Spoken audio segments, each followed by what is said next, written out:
All right, time for the most fun part of this project, coloring the sky.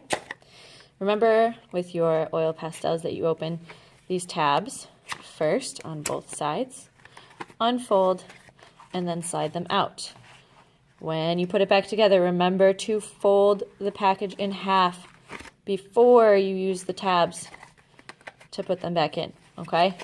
Do not shove them in like this, like I see a lot of people doing.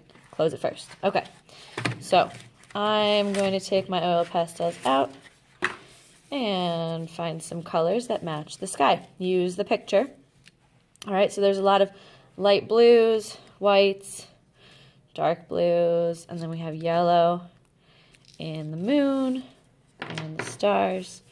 So I started with my swirls, and we're doing the same kind of dashy line motion for the texture of the wind. You can start by outlining your spirals first, carefully. Remember, you can't erase oil pastel. And then do those same dashy lines like we did in the cypress tree tower. So start filling in that space. When you get to the curves, try and make those lines follow the motion of the swirl. Try and make those lines curve inside too, okay? Don't just color it all in. Remember, we want those lines. The swirls are mostly light blue and white with a little bit of dark blue. So try to fill up your space with light blue and white first. Don't forget the in-betweens where it goes behind the cypress tree.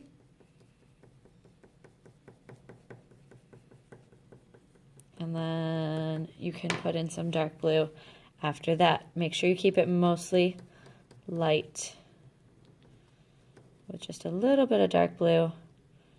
Try to fill it in all the way up to that edge there. Don't leave some gaping spaces. Okay, and then your stars, they are mostly white around the outermost part of this circle, and then they kind of fade into the yellowness of the star at the middle. So I'm going to do a lot of white. I think dots are easier to do in a circle. And I'm kind of going to do a spiral motion. I'm going to do lots of white on the outside, and then I'm going to do less and less white as I get into the middle of the circle or the spiral. Then you can start adding some of this yellow in. It's going to really help you, since these oil pastels are kind of weird and hard to see with the lighter colors. It's going to help you to have some white in there to mix in with that yellow. So feel free to go back and forth and use that white to really bring out the yellow star in the middle. And same thing, but reverse. You want a lot of yellow in the middle, and get less and less yellow as you go out. The outer edge of the stars are mostly white, and then they start fading into the blue of the sky. It's going to be a little bit tricky, but I know you can do it.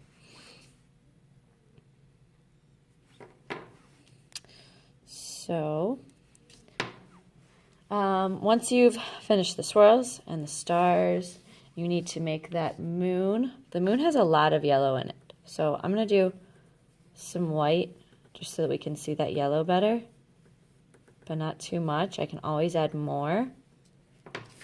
And if you want to draw the shape of the moon with a pencil first, feel free. You can look at which direction it goes, but we're just going to draw a curved line this way and a curved line attached to it. Make sure you make those points on the moon. Fill it in yellow. Add some white to help us see the yellow. And I like going back and forth until I get what I want. You can test out some other colors too, like maybe this orangey yellow will bring it out a little bit better. Try and make it show up. And then, yeah, just make sure you're sticking with the lines for that texture that the whole painting has. And just be careful. Think about what you're doing. Okay, then I'm going to do the lighter part down here. Same thing. It's mostly white, so I'll use that color first to look at your picture. do some of those lines. Don't forget about over here. And then it's got maybe a little bit of yellow reflecting. And a little bit of light blue too, but this area is mostly really shiny with that white looking really reflective. So you just got to keep working at these areas until it looks really nice and filled in.